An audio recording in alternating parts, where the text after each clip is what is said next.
So friends, welcome to today's session, and I request Dr. Anita Bijur to uh, take over as moderator for the proceedings. Over to Thank you, you. ma'am. Yeah, thank you, sir. Thank you so much. Yeah, good morning, everyone. And I'm Dr. Anita Bijur, and I'm honored to moderate this timely and crucial session on building resilience, embedding the Honorable Supreme Court's mental health mandate in medical education.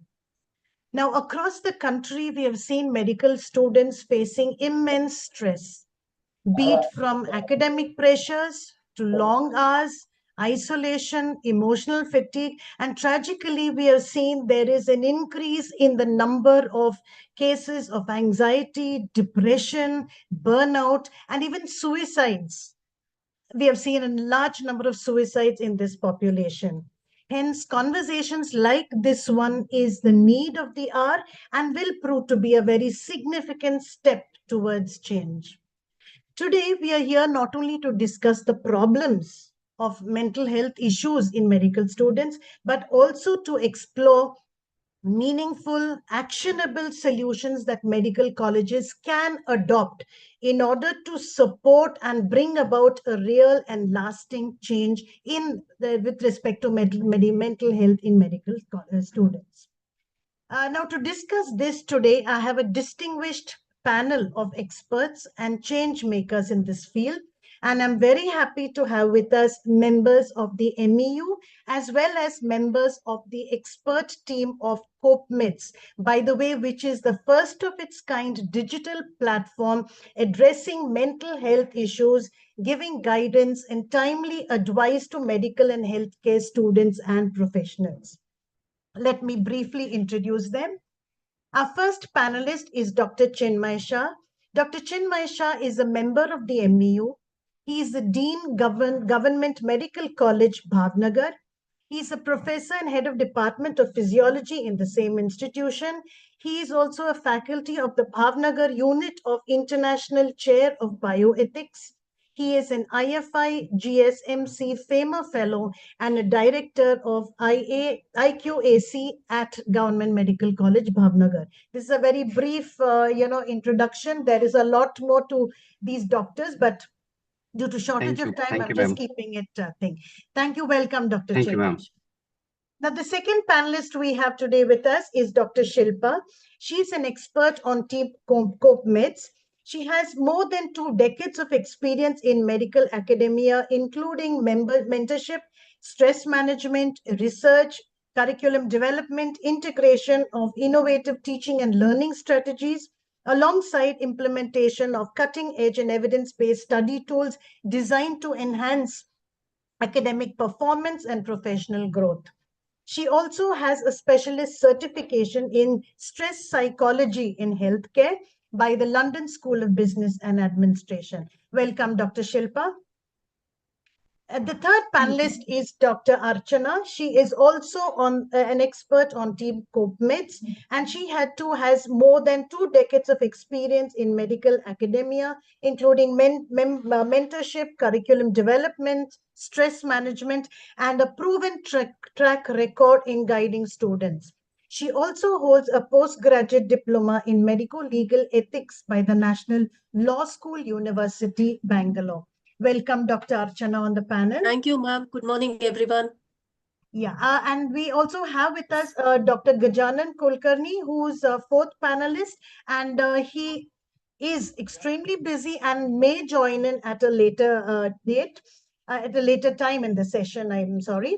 Dr. Gajanan is a well-known psychiatrist with a postdoctoral fellowship in neuropsychiatry, having over a decade of experience and expertise in delivering comprehensive evidence-based mental health services. He also leads a center for integrated models that brings together psychiatry, psychology, and neurology. So a very warm welcome to all of you all, and we're honored to have you here in this session. Thank you for joining us. The audiences may post their questions and queries in the chat box, and we will be taking them up at a later date at the end of the session. Now, just before we begin, I must say that I'm very excited to know that India has got its first digital platform for medical and healthcare students and professionals called CopeMeds. Hearty congratulations to the team CopeMeds on the launch of this amazing wellness tool. CopeMeds has joined hands with MEU this morning to bring this session today. So we have experts from both MEU as well as CopeMeds. So just before we delve into the session proper, Dr. Shilpa, can you just brief us about how CopeMeds was born? Good morning to all. Thank you very much, Anita Madam. So, to the question how CopeMeds was born, I will just narrate it in a small story form what happened. It just began as a casual conversation between a group of like-minded individuals, academicians, and who were we were seeing daily, day-to-day reports in the newspaper of rising mental health crisis in medical students, also reports of suicides. As we all know, every other day, the news comes out that there is some death, mental health issues are there in a high stress environment like medical, teaching. So we just thought maybe recommendations were there, but somewhere these solutions we were offering off the shelf, and we thought we will search whether there is any platform dedicated to, medical students or healthcare professional learners in India. So when we searched on the internet, we didn't find any. So we knew that the problems were there. Everybody was talking about the problems. So it just actually started as a coffee chat. When we were having coffee, we just, as a discussion. Then we thought we are, too much concentrating, because most of us had some sort of a training in addition to medical academia. We had some sort of training in maybe mental health or stress psychology. So we thought somewhere we were talking about the problems only. So why not talk about the solution? And why not, if it is not there, why not we begin one? So that's how I think we pitched in. The main purpose and the only purpose is to provide a safe space for our students to be heard, understood, and to be supported, where every solution we offer will be rooted in science, and every intent what we have is genuine care. We wanted to care for them, and it has to be a multidisciplinary approach. So that's how we came in. I think that is in brief how we started this platform. Thank you, Dr. Shilpa. I think that's amazing.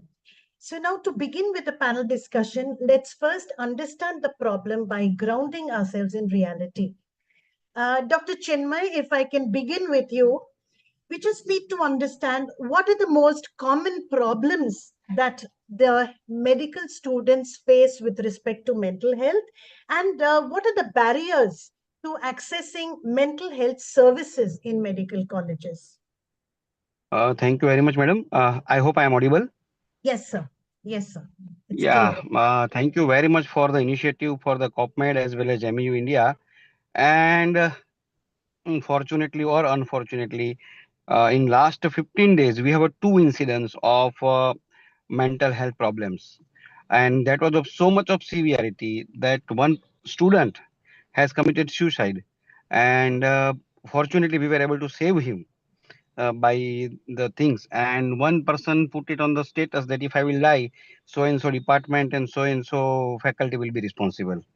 So we are really passing to the what situation we are discussing, and we are in the discussion of turmoil that what to do, what not to do. And we recently means in last 1 week only, and before 2 days the things were completed. There is a very small scale known as a K10 distress scale. Those who are psychiatrists are knowing it. So it is a simple 10-point scale, and to my utter surprise, 70% of residents are under stress. The scale is ranging from 1 to 50.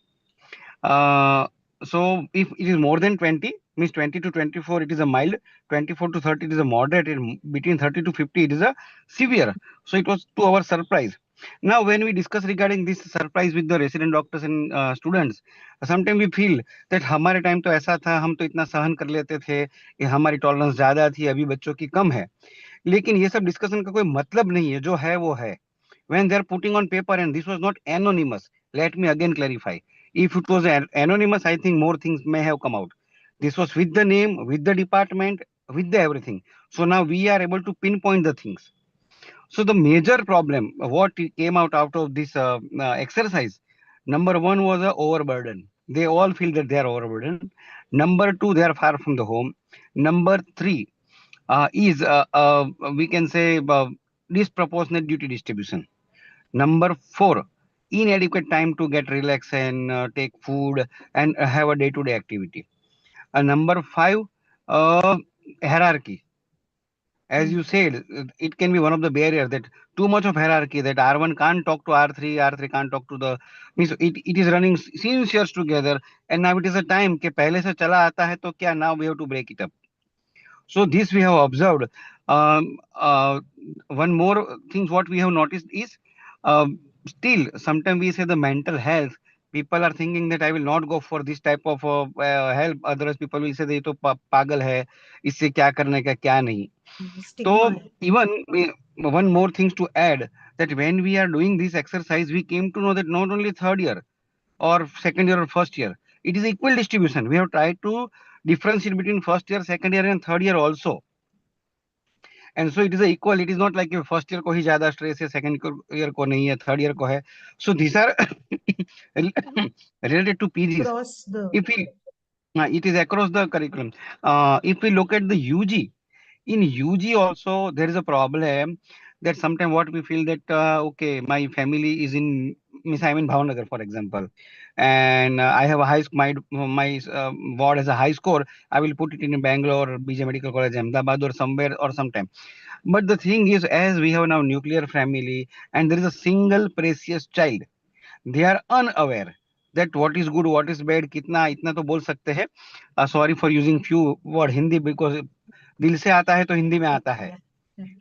हाँ, तो ये means one more thing is, there are recently, means media definitely will come as a dean to me, that sir what happened, what not. So with the help of them also I have tried to emphasize that now parent has to take a lead, and they have to explain that बेटा इतनी बात तो कोई आपको बोल ही सकता है कि बेटा तूने ठीक से लिखा नहीं है, कि तेरा हैंड राइटिंग ठीक नहीं है, तूने पेशेंट को ठीक से समझाया नहीं है. जो पहले की बात थी कि भी रियल में अप टू 48 आवर्स और वो मीन्स पूरा काम ही करते रहते हैं, मुझे लगता है अभी इतना नहीं है. लेकिन बोलने से नहीं होगा, we have to be there as a witness. One more thing, the problem is because of hierarchy, what is happening, that faculties are not all around available in the hospital every time. They are available not every time. So it even that also put us under the stress that का treatment किया है, ठीक से किया है, नहीं किया है. And sometimes overpowering of some other department. For example, एक department के resident है, वो overpower है कि मैं तो ये करूंगा ही, ये मैं नहीं करूंगा. और second are not like that. So even that also putting them in the stress. So there are many multiple factors. These are the few. I can say this is the tips of iceberg which we can find out. So to conclude that we have to now witness, or like in US there is a shadowing of a teacher. Now we need to do shadowing of the resident for a few months or a few years. Then we will come to know their actual problem, and then we will able to address it. Thank you very much. Thank you, ma'am. Yeah. Right. Yes, I think we got the point, Dr. Chinmay. We will be talking more about the possible solutions, as you suggested, shadowing the residents probably may be one of the ways. And of course, as you rightly said, there's a stigma also that, still medical students also don't feel comfortable approaching, counselors or psychiatrists and mainly asking for any kind of help.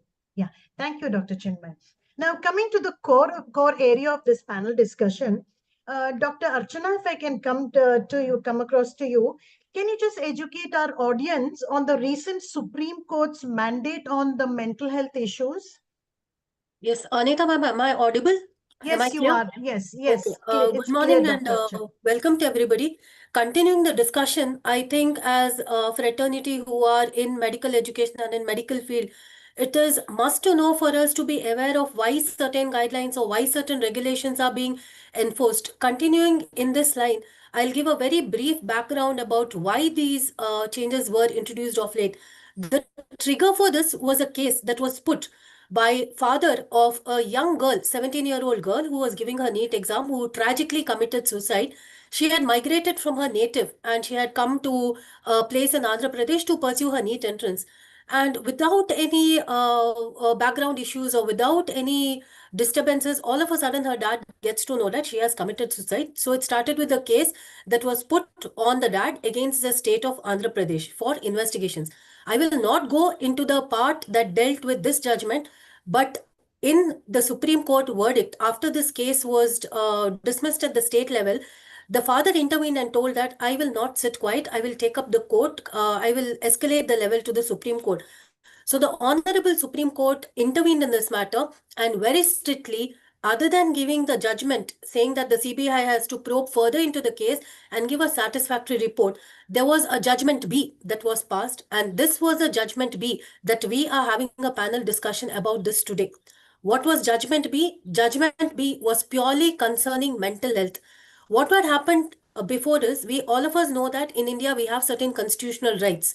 Now, through Judgment D, under Article 21, which is nothing but right to life in the Indian Constitution, mental health as of today is recognized as one of the fundamental rights. And mental health is a part of right to life. When we say right to life, it does not mean only living existence.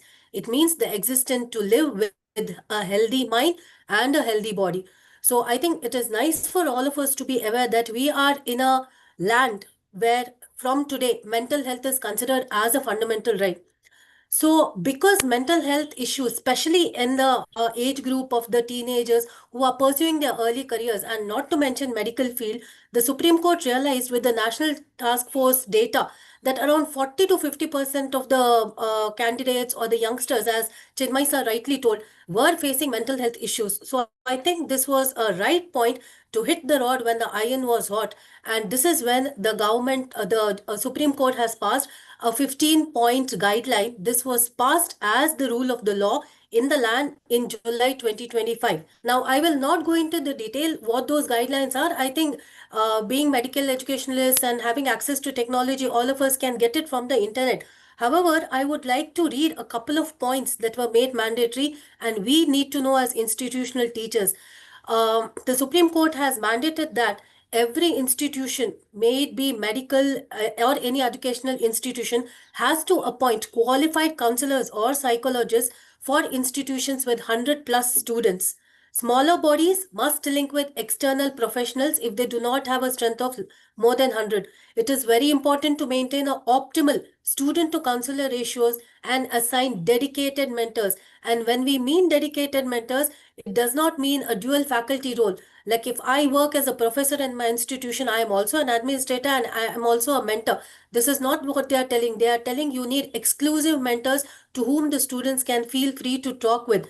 Third, it has told you have to have, sort of stop or ban harmful practices, like especially batch-based segregation. When we tell slow learners, when we tell remedials, maybe technically we may be right, but the impact that it has on the student is completely different. It may act emotionally on them and bring them down. So the Supreme Court in the guidelines has banned these harmful practices like batch-based segregation, public shaming, unrealistic academic goals, etc. And it also has mandated that all the institution must display certain suicide helpline numbers. And many of us were not aware, but already the government of India, the education department has created certain websites. In particularly, one is Umeed, and Umeed is a very good website. Whoever is listening to the webinar now, maybe when you all have time, you can just Google and see Umeed. It's a very good website that is catering to the psychosocial health of the students, and especially it became very popular post-COVID. And one more mandate that the Supreme Court has told us, all the staff need to be formally trained. This includes the teaching and the non-teaching staff. For what? For mental health awareness, for giving first aid, and very importantly, to recognize the early signs of burnt out and take some action. Many of us may be aware, may not be aware, but now it has become mandated for us to get trained. Last but not the least, it has also told that every institution has to establish an anti-harassment or conflict resolution system, and also at the district level to have certain monitoring committees. Finally, the judgment has ended by saying that October 2025 will be a deadline for all the institutions to take this matter up and to give an interim report on how they are going to implement these guidelines. So if this has not been done, then implications may be faced. Why we are stressing so much is this is something that is documented as the Supreme Court guidelines. And I think what step has been initiated in coordination with Sanjay sir and the MU team is already telling us that we are acting towards those guidelines, I think, which is very good. So this was about the judgment, and this is how the Supreme Court guidelines have come in open, and we are all working towards it. It's a community-based guideline where the parents, the teachers, the faculty, the MU, everybody has to get in and prove that we definitely can do something for our kids. Yeah, thank you, Dr. Archana. I think we got a gist of, what the Supreme Court recommendations are. We will go a little into details about a few of the recommendations, because particularly in medical college, in medical educations, there are certain challenges that we face. Yes, Right? yes. So as I understand, these directives are applicable to all educational institutions, That's right. regardless That's of, right.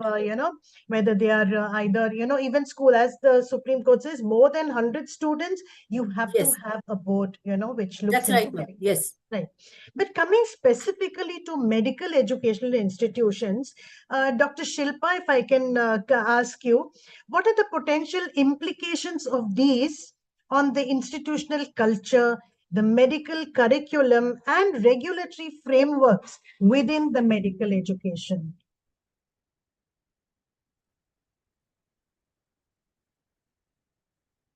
You're not audible. A very pertinent question regarding the implications of these guidelines on maybe institutional culture, curriculum, and the regulatory framework. When we talk about culture, what the Supreme Court has said in one of its guidelines is that the policies and protocols have to be publicly displayed. This is a very good step towards destigmatization. Chinmay sir was speaking about stigma. As per research also, especially in the South Asian countries, it has been found that stigma, more than logistical and systemic barriers, stigma is one of the major barriers for help-seeking behavior. So by publicly displaying the protocols, we are sort of normalizing this, conversation regarding mental health. Maybe it can be done by the faculty itself. As Archana said, Dr. Archana said, faculty have to be trained. So it is sort of a normalizing the mental health talks, mental health well-being talks, and adding a preventive layer. So this is one destigmatization culture which the institutes have to adopt. And then another guidelines, if you look through carefully, stresses on inclusivity and belongingness. So the Supreme Court has the exact guideline. I will just read it out here. Staff must be trained to sensitively and non-discriminatorily engage with vulnerable students, including all the intersectionalities it has mentioned, along with students who are economically backward and students facing marginalization. So this inclusivity and belonging, I think it will, take us a long way. And also it's zero tolerance policy towards all ragging and other, non-compliant behavior. So these are the very, potentially, or earlier, the stigma was never addressed. So this destigmatization is a very big cultural impact, which the institutions will have to adopt, evolve, and, it has to be taken care of. Coming to the curricular aspects, this curricular aspects, now this resilience coping will be integrated with our academic curriculum, because another guidelines there, because of shortage of time, I think I will not read it in detail.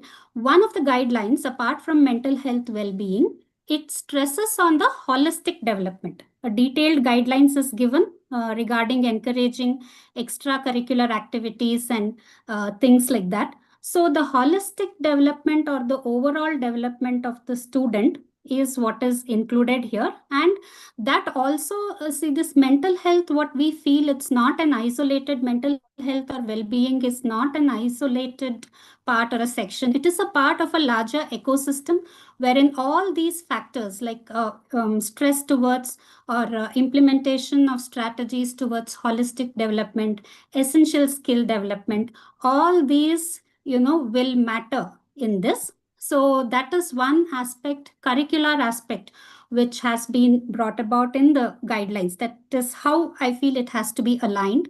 And the other thing about regulatory framework, when we talk about administration, now the legal liability has shifted to the institutional heads.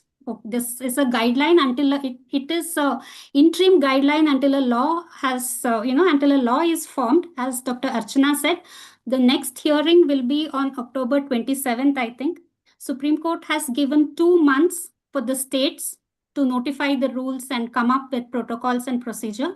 And for the center, it has given a 90-day period from the date of judgment to file a compliance affidavit that how they are, coordinating with the state governments and how they are going to implement. And there is a national mental health task force for students. So that also report, it has to be published. And a district level monitoring authority has been brought into this aspect. So the regulatory framework now, it is legally binding, and the legal liability has shifted more on the institutes. Institution. Yeah, I mean, this is, I think such a system would come into place and should be effective. Just if I can come, interrupt you on this, Dr. Shilpa, I just wanted to understand, does the NMC or the recent National Education Policy have any sort of guidelines or any mention on mental health issues? Madam, when I searched about the NEP guidelines, I think mental health is addressed in a broader term with holistic development. There is no Okay. separate guidelines or regulatory framework as such. It has not been brought about as yet. Even the NMC, mental health as a regulatory framework, it is not mentioned. We don't have any, regulatory framework from the NMC as well. But I think now that the Supreme Court guidelines is there, they Yes. will be, formulating certain some policies or yeah, some certain guidelines. policies for the institutes to be formed. And before this happens, it is good that we are already prepared, as Dr. Archana was also mentioning, that, to tackle this issue and bring in a more preventive layer rather than concentrating only on the reactive or responsive elements. True. Dr. Chinmay, as now we've discussed that now, the responsibility shifts towards the institution and the institutional heads. Is there anything you would like to, add to this? Yeah, just to share that NMC has came out with the guideline regarding rules and regulation and how to take care of the mental health. I think if possible, I will share with you so we can share in our group. They have clearly mentioned that what amount of the time and what is the duty of institute, what is the duty of HOD, what is the duty of head of the department. Everything has been mentioned, and the guideline is out. But I think we are able to circulate lot many not important thing, but this has not been widely circulated. So now it's our duty to circulate it to a larger audience. Thank you. Yeah, thank you, Dr. Chinmay. Moving forward, pertaining to the Supreme Court recommendations that the institutions need to have qualified counseling staff and the need to have an optimum student to counselor ratios. We find that in medical colleges, as Dr. Archana has already put it, that every college has a department of psychiatry, and it is, the current trend is to assign these mental health professionals who are already engaged in patient care an additional responsibility of student counseling rather than appointing a dedicated counselor or counseling team for the students. My question, Dr. Archana, is how do you view this existing practice, and what, in your opinion, would be an optimum, not an ideal, an optimum student counselor ratio in the context of medical education, especially considering the academic stress and the clinical demands? I think, Anita ma'am, that's a very, very thoughtful question. And this is something that we need to start pondering upon. So let me begin by telling or discussing what is the current scenario. I think what is happening at present is we are having something like what is called as a shared model. So what is a shared model is right now the students are being assigned to counselors who are nothing but already working as either psychiatrists or counselors affiliated in the institution, and they already are catering to a dual role. They are looking after patients, they have their own psychiatry department or counseling department. So there's multitasking that is happening. So the children, when they are going to somebody who's already being occupied, Diagnostic. preoccupied with so many other things. What we need at present is a counselor or a psychiatrist or a healthcare professional who's supportive enough to see that he or she is being able to give dedicated time to that particular student. And it is required not only for the student but also for the counselor, because it needs quality time. It does not it's not like a tick in the box where the mentorship programs or the counseling programs that we are having, Yes. by the end of the week you finish off the meeting, you Checklist. Yeah. update and you finish off. It's more to that if this has to become fruitful. So the first thing that I would suggest, and I'm sure that many of us would agree, is the shared model should somewhere stop. So the students need to have dedicated counselors who are trained and who can spend quality time with the students. And the second part that you had asked me was the ratio.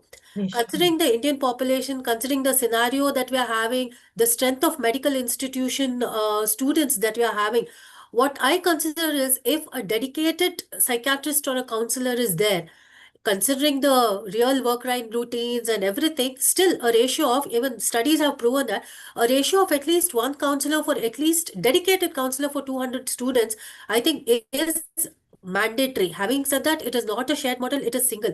And why am I telling this? There are certain international guidelines which sets global benchmark. So one is the US Accreditation Council for Graduate Medical Education, which is nothing but the ACGME, and the other one is the UK medical schools. Both of these, which are internationally accepted in terms of their mentoring and other things, they themselves are told that you have to have a single counselor for an average of 200 to 250 students. So that's where we need to look regarding the practicality. I'm sure there are challenges, there are a lot of glitches that we may have to face, but coming to the facts, this is what the figures look like. And this is where what I have to say regarding the facts. But yeah, we need to stop the shared model, which many Right. of us are doing, I'm sure. Correct. I think, yeah, it is very much, Yeah. in practice today. Yes, And yeah, sorry, but I would like to end up with one very practical point is even now what we see as like suppose let me take the example of my own daughter. I am already a mother for her, so I cannot be a good not counselor for her counselor. because she will not open up. If I know Dr. Shilpa, who's a very good friend of mine, my daughter will be more free to talk to Dr. Shilpa, who's now playing a single role to her as a mentor than me. So from our day-to-day routine practices, I think it's not a rocket science to understand that, but the students or the kids will feel very free to talk to somebody who does not have a dual relationship in their academic or non-academic life. So I think the guidelines are right in saying that. True, true. Absolutely agree, Dr. Archana. And now I think Dr. Gajanan also is, on the online now. And Yes, ma'am, I'm he there. is, yeah, good morning and welcome, Dr. Gajanan. Thank As you, we were ma'am. talking about the current norm wherein, the staff of psychiatry departments in a medical college hospital are roped in to become counselors and to handle mental health issues of medical students. I mean, this is, I think, universal now, at least in India.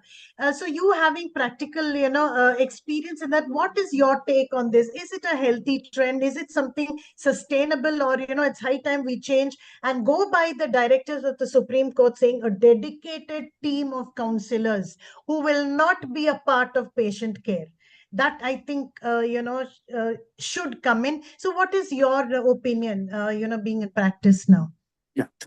So let's look at it from various perspectives. Yeah. Uh, as a level of prevention, I think going to a psychiatrist or talking to a counselor would be, I would say, a secondary or a tertiary step, right? Like you go to them only when you have a problem. Okay. Now, I think let's keep what Dr. Anita said, the logistics of this. Very few people in the department.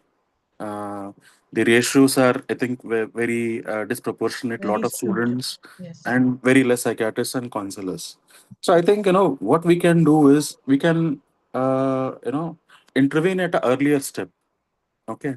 Uh, Many of us, even including medical students, we don't know what psychiatric conditions are. We don't know when to seek help. Okay. uh, One, this needs to be addressed, not just for medical students, I think for students across all other branches also. See, advantage of psychiatry is it is one subject or wherein we can, teach everyone, enlighten everyone as to what our conditions are and when to seek help. Okay. One, this needs to be done so that, people are aware when to seek help. See, at this point of time, I think there's a big gap in our understanding, which also causes stigma. So we don't know when to seek help, and when we do, I think it is ridden with mostly stigma. Don't want to go to our own colleges. We would want to go somewhere far away. Second thing is, you know, going to a counselor may not be a feasible solution with so many people around. And I think what we need to do is, as the national education policy, it states, work on more of holistic building. Okay, so I think psychology can be included at an earlier stage, let's say class 9, 10. Many foreign uh, curriculums have psychology and personality building, uh, coping mechanisms, building skills, also focus on building resilience, so they start working earlier, on improving their skills, which I think will mitigate the need for one, um, I would say, higher level interventions. We need to work upon handling basic you know uh, what we can say, coping mechanisms. Not all of us need to go to a psychiatrist when we are True. adapting, handling the day-to-day skills of Yes. basic education. As let's say I had a student who attempted suicide because the she got less marks. Now, if there is enough focus on building resilience here, Resilience. yeah. So I think the need for going to a higher center can be mitigated. I would say I think we can work on a very basic level, starting earlier, class 9, 10, 11, 12, rather than waiting till they enter a graduation level, where, and nowadays our lifestyles have changed.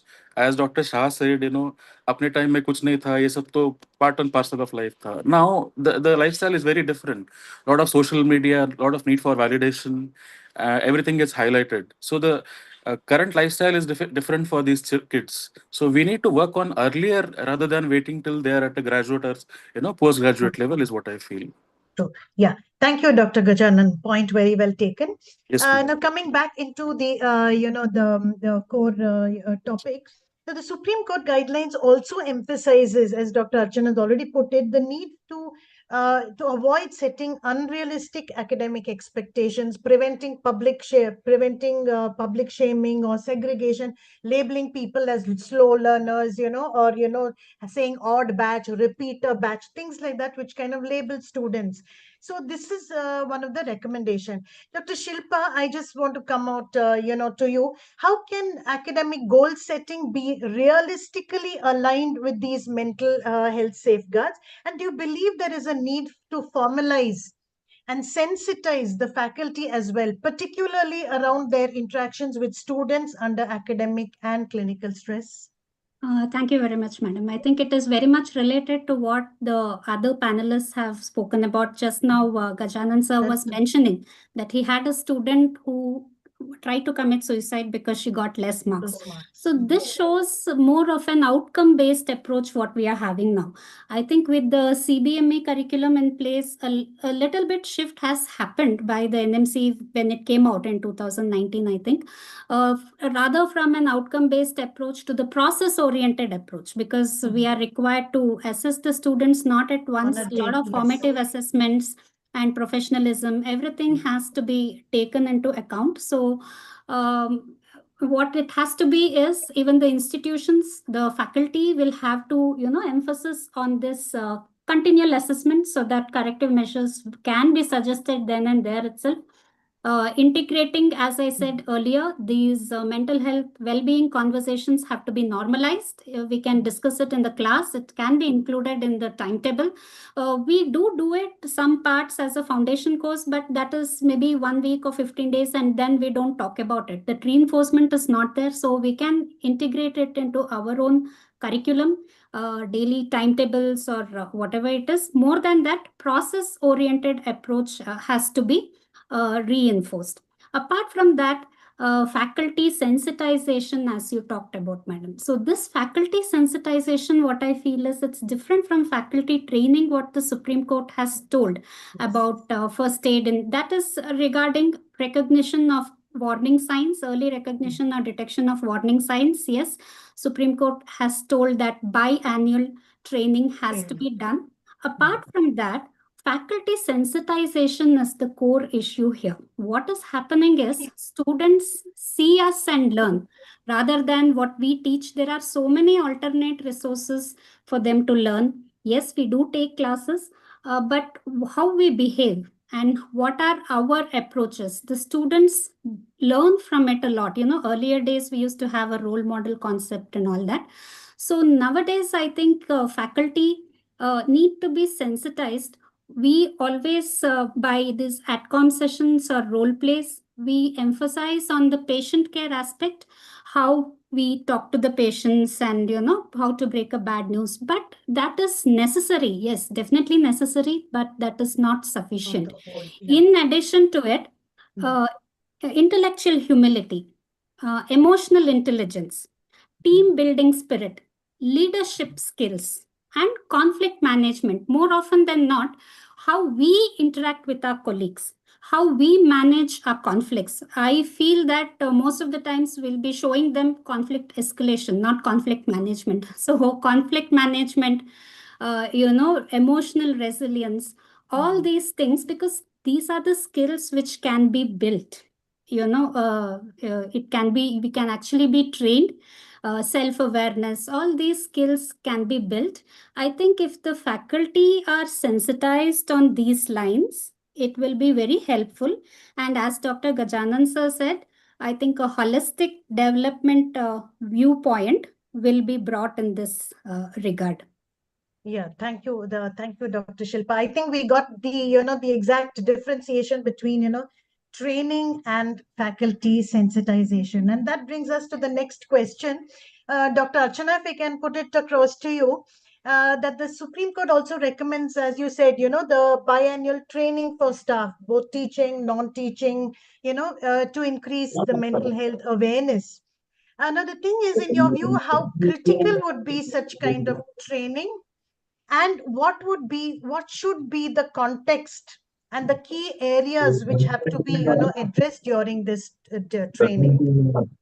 Okay, ma'am, I think very much in agreement to what Gajanan sir and Dr. Shilpa have been saying. Sensitization is needed, but for sensitization Just to one, happen, if there I has can to be interrupt, I think Yeah. there is some disturbance. If the other audiences can please, mute their audio, please, and allow the panelists to speak. Yeah, thank you so much. Sorry, Dr. Archana, please continue. Yeah, ma'am, just to reiterate, Dr. Gajanan sir and Dr. Shilpa have been telling, there is some amount of sensitization that needs to be happened at every level, holistic level. But when it comes to institutions, for this sensitization to be a part of our day-to-day routines, there has to be some amount of formal training, frequency up to the institution, biannual mandatory. So let's see what should be the core stress areas be. I think the first thing is something to all of us, we should have a foundational awareness saying that mental health is a part of overall health. It's not something that we need to look down upon or set apart and say that, oh, this student has mental health issues. Just like we treat any other ailment or a disease, mental health should be treated as any other form of, sort of overall health. So that feeling needs to be inculcated in all of us as a part of the training. Second is to dispel the myths. I think a lot of myths are there regarding mental health. As simple as what we have seen across when we were having a huddle meetings is, many of them, if a student is strong or well performing, he will not require any help. In fact, in our experience, we have seen that there are Yes. brilliant students who definitely have high level of mental health issues. as simple as facing peer pressures to maintaining that top level of performance Correct. to signs of early burnt out. They, in fact, they may require more help than the slow learners, so it's important to train the faculty not to be judgmental, depending, I mean, the requirement of mental health is equal. It may be for anybody, every student. And it is important to recognize that in medical education, we have unique stressors, which may be very different from any other medical field, and all the more important because our students and we are all dealing with human lives.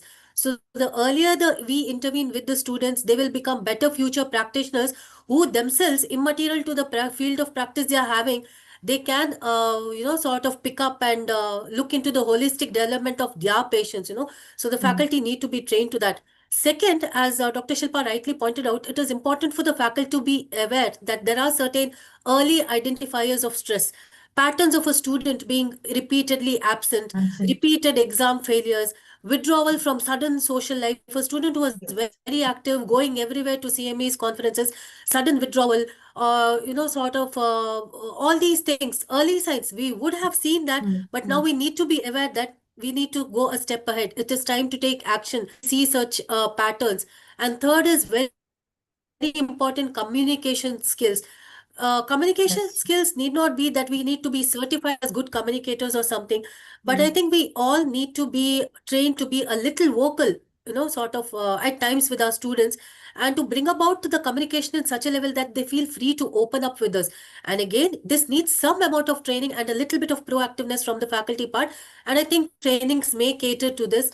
Last but not the least, which with the access to technology being at the fingertips, just like we are using social media, AI tools for day in and day out for many parts, it is important for faculty to be trained that there are a lot of good websites, good helplines that are available.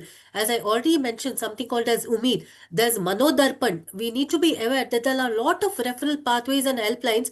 If it is not within our bounds, we can always escalate the matter. We have a community support system. So just like we Google about other NMC guidelines, other mandates, maybe other things in our life, it is very important that when we have time as faculty, we can break the four walls of the knowledge that we are having in our field and be sensitized to these referral pathways, which also can be a part of the training for the faculty. So I think all these things together should be a formalized program where all of us can get sensitized and take this forward, and it'll help us in the long way. True. Thank you, Dr. Archana. And I think the CBME and the continuous assessments that the CBME syllabus has kind of brought in, I think will help give us more opportunities to pick up the early signs. So I Yes, yes, think the sensitization and training, and I think as medical teachers, I think we have the basic, the METs, the medical education technology, the courses, I think should also include yes, a yes, ma'am. topic on mental health and how you can pick up these signs in sensitization. I Yes, think that is yes. excellent, That right? that is a really good Yeah, thought. I think this is should something that we can incorporate in a medical part of institute training. should True. take it up as partly, or have workshops for medical teachers. Yes, I yes. think this will go a long way to Yes, pick and up what and we also feel is, along with the students, when we listen to these talks from our experience, many times feel that even we have these problems. So when we discuss freely and absolutely. when we discuss, yeah, so I think it's very useful. It's good. Yes. Thank you. Now, coming to the Good thought, guidelines ma'am. of having referral protocols and helpline displays, given that most teaching hospitals, including medical colleges, already have an in-house psychiatry department, Dr. Gajanan, I'm coming back to you on this. Do you really believe that the internal referral systems are sufficient to meet the mental, health needs of the students? And what potential barriers do you see? Like, as you already said, stigma, confidentiality concerns. Then you have, the power dynamics. Could all these hinder effectiveness of, counseling, or as of now, the internal referral systems that are, prevalent today? Yes, ma'am, very much. Very much. I would not want to, go and consult somebody whom I know or will be coming in personal contact later. Okay. Correct. And I don't Absolutely. want my colleagues to know that I'm seeking help from a psychiatrist. True. So True. so I have seen, mental health resources being underutilized, not just because of stigma, because nobody knows, uh, as I said, there's a lot of myths about mental health. Okay. So the significant factor is, I think, there's a gap in knowledge which needs to be, bridged before Mm. people are, comfortable seeking mental health services, Openly not and just in speaking not about just in it. medical colleges, but across Yes, across. all domains. True, Okay. true, true. And also, I think the number of psychiatrists which a department will have is hardly between two to four. Less. Okay. Mm. And we are talking about hundreds of students. So I'm not sure. I think, that will be sufficient. Mm. Uh, True. I'm not sure. I think, we need to Yeah, definitely work on the numbers. And as I said, again, all the factors, stigma, power dynamics, confidentiality, all yeah. these definitely play, a role in people underutilizing psychiatric services. True. And Yeah. to come in on this, I mean, sorry to interrupt, but I feel not every student who has any issues needs a psychiatric, referral, because majority of them, with mild anxiety issues, can be, I think, treated just, by counselors. You don't Yes, really ma'am. need, if there is something organic that you pick up, definitely then, the referral to a psychiatrist is required. And as you rightly said, I wouldn't want to open up, and talk to you if you are going to be my examiner tomorrow, because you might have a bias, right? So all this would come in way and, would really not make it a healthy, environment to reach out to our own, psychiatry staff. Now, at I think, every point, what pardon, sorry. one point I would like to add is, I think, Yeah, in medical colleges, okay, uh, what we lack, or what we are not trained adequately, is an aptitude building. Okay. true. See, that particular field is something which is stressful. As you said, involves patient care, involves a lot of, difficulties which nobody anticipates. I think if at all, at a basic level, starting from first year or second year, if there is a focus on aptitude building, handling the difficulties which, as we will face as practitioners, losing patients, handling criticism, handling adverse situations. If we can have a separate, some sort of intervention at that level, I think it'll be easier for students to, cope with the Yes, stress which awaits them later. later. Yeah. Yeah, right. Thank you. And I think at every point of time during the discussion, I get a feeling that, we need to do much more than, physically interact with students. And the need for a platform like CopeMeds, at each time, I think we are, kind of requiring such a platform. So that brings me to a very important question to both. I think Dr. Shilpa and Dr. Archana can take this as experts, on the COPE meds. Can digital platforms help bridge the gap? And can you briefly tell us how COPE meds, basically works, and, how students can reach out, to y'all? And what are the benefits of having a digital platform like COPE meds? Yes, ma'am. So, uh, pertaining to the discussions we have had so far, so considering the barriers and solutions to address them, so we have seen that stigma is a major concern. Yes, there will be a shift, but it takes time, destigmatization and awareness and all that. Digital platforms can go a long way, whether web portals or app-based platforms, because of confidentiality and because of the accessibility. Yes, they can go a long way. We are yet to have a regulation for that. If it is there, I mean, if it comes by, we will definitely, abide by it. And one more thing, what mental health, as Gajanan sir was mentioning, it has to be a multi-tiered approach. A tier one, wherein we as faculty are well placed, we interact with the students daily, and this has to be blended with academics, the mental health well-being. That is why I said it is more to bring a preventive layer. We've always been, concentrating on the responsive or reactive elements till now. That means the damage has already happened. Done. Why not prevent it early on? We know that it is a high demanding, place. So our digital platform will give a confidential and a safe space. The intent is this for the students, who want to seek help, because as we know, we are from different background. A multidisciplinary team is there. A multi-tiered approach is there here. And we also want to create awareness of this multi-tiered, importance of this multi-tiered approach, wherein as medical faculty, we know their problems better. We interact with them daily. We see the students daily. A little bit of training for us will help, to identify these issues and advocate or implement strategies more on a preventive line.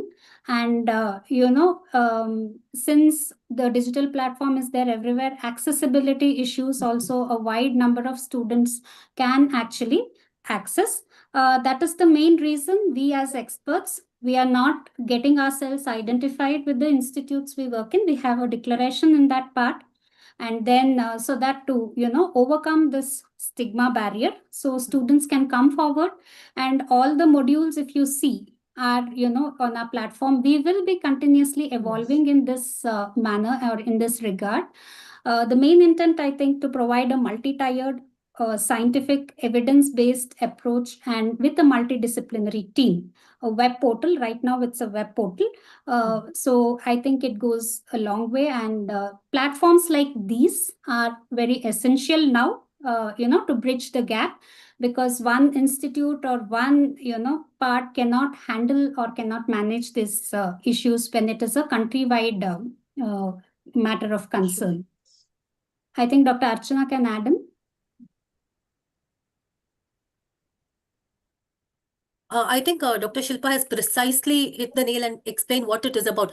I would like to add only one point. I think there are a lot of, with the rise in technology exponentially happening, many students are already using AI platforms to discuss their problems. And what we get to know is they get solutions what they want to hear.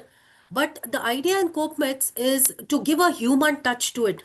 Whatever said and done, at the end of the day, humans still exist. We have to stand by ourselves. We have to keep the human connect going. So what we are trying to do at CopeMeds is to bridge the connect of the technology with humans to give the best combination possible, and to see that the students can at a later point of time stand for themselves and still not get rooted to anybody else to solve their problems. So we want to intervene at a stage when they feel, sort of it's just a small alert that's happening, and to see that, sort of they come out of it very early without gluing too much to technology and AI platforms. So the human connect is a very, very important and a crucial step that we have seen that it gets highlighted at CopeMed. I think rest of it, Dr. Shilpa has rightly said.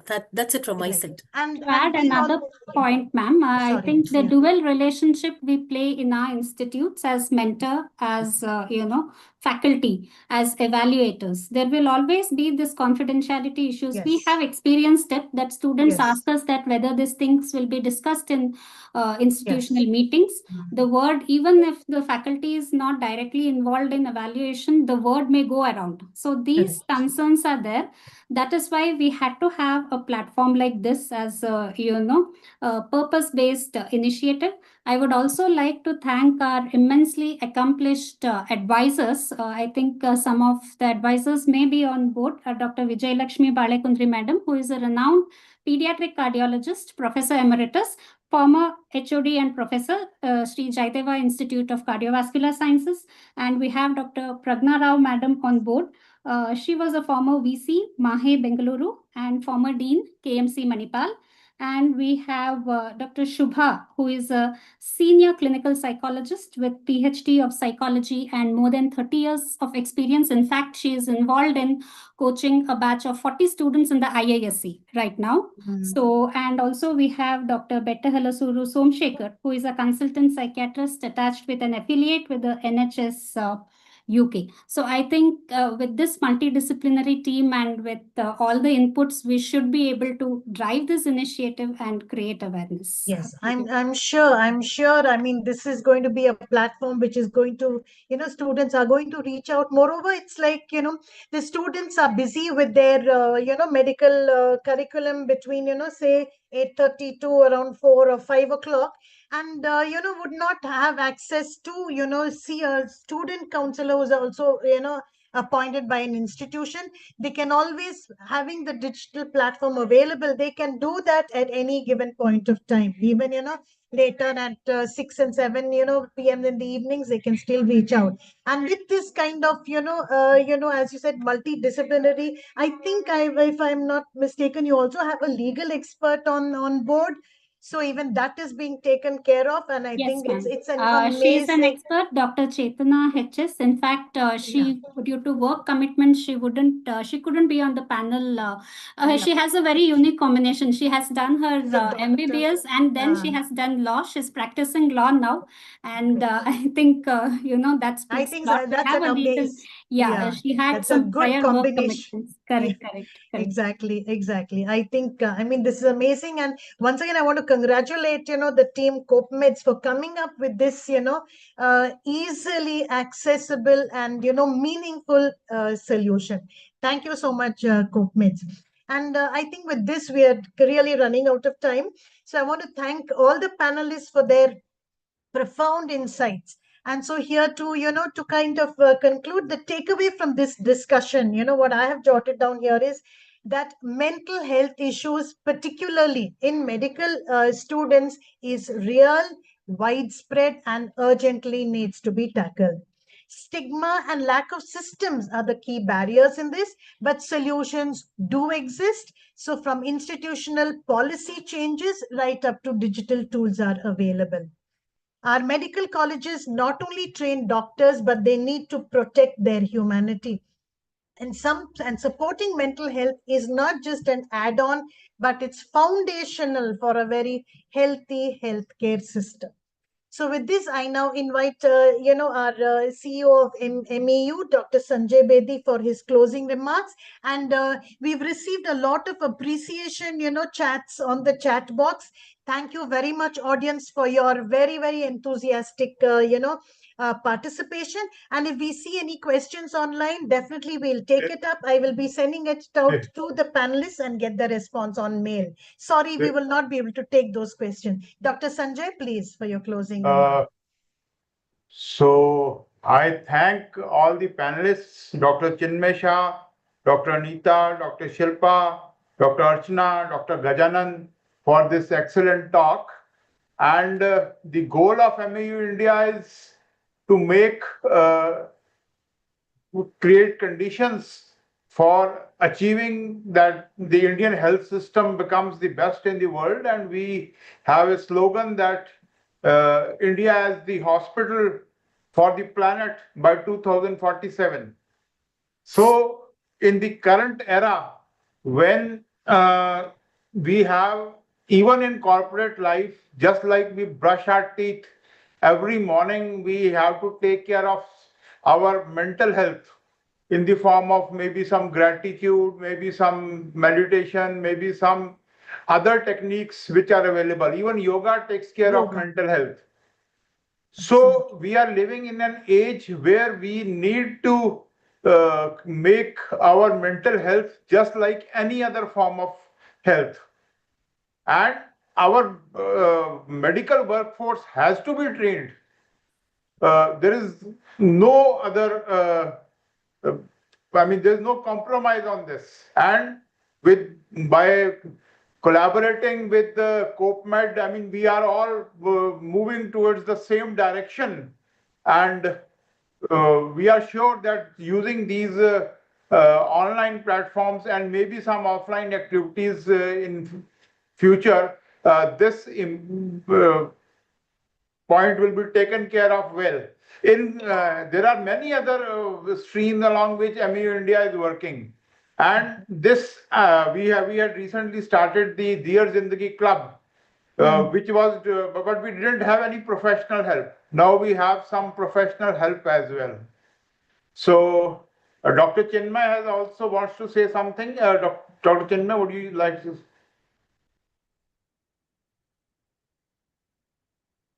Yes, sir. Yes. First of all, thank you very much for taking this initiative of MEU India and Corporate to start with. I just want to share two things which we have practically started, so it may be of help to all other people. Though we are in medical college, usually after going in the college, there is nothing like a PTM. parent-teacher meeting. But what we have started since last 3 months is a parent-teacher meeting of UG student as well as PG student. HOD of respective department will talk to the parents. So usually it happens that if any incidence is there, parent will tell our student or what with you, and we trust you all people, and what happened, and we are not aware of what is going on. So as rightly said in the beginning, that now legally also heads of the institutes are responsible, HODs are responsible. So as a part of sensitizing parents, it is important to start parent-teacher meeting, and as I said, K10 scale. It also can be done every 3 monthly. So we have a continuous appraisal of what is going on in their mind. So that will be of great help. And one request to COPMED that please let us know how can we have a sensitization sessions for student and parent and teacher, that what are the activity, how they can leverage the different activity done by COPMED. Thank you, Bedi sir, and thank you COPMED for including us, and thank you for this initiative. Yeah, thank you, Dr. Chinmay. Yeah, Dr. Sanjay, you want to come on? Yes. Dr. Umesh Khurana also wants to add something. Sure. He is also a very senior member in Dear Zindagi. Yes, sir. I first of all will like to congratulate Dr. Sanjay Bedi, the moderator, and all the panelists for a brilliant session. And I strongly agree and endorse the viewpoint of Chinmay Shah sir that we need to interact with the parents as well as the medical students. This is very, very important, and this is something which is doable, That means because we as a pediatrician, we are trained for adolescent counseling. So how to interact with them early enough so that you don't reach to a point of suicide. So early screening, early detection, early exposure for coping up skills is very, very important. Thank you once again. Thank you very much. Thank you, Dr. Khurana. Rightly taken, because I think we need to involve all the stakeholders. So parents also play an important role, as stakeholders in, supporting these medical students. So Yes. thank you very much. And I think we can end it the session Yes. now. I have already shared the link where the recording is available. I'm sharing it again. And Right. we will have another session next week. So thank you very much. And Thank thanks you to very all the much. panelists as well as the participants for coming on a Sunday. So thank you very much. Thank you, Thank you, sir. Sanjay Thank sir. you for Thank you very providing the much. platform. Thank you, very Anita much. ma'am. Thank you. Thank you, Dr. Thank you. Shiva. Thank you, everyone. Have a great Sunday. Thank you so much. Thank you. Thank Thank you.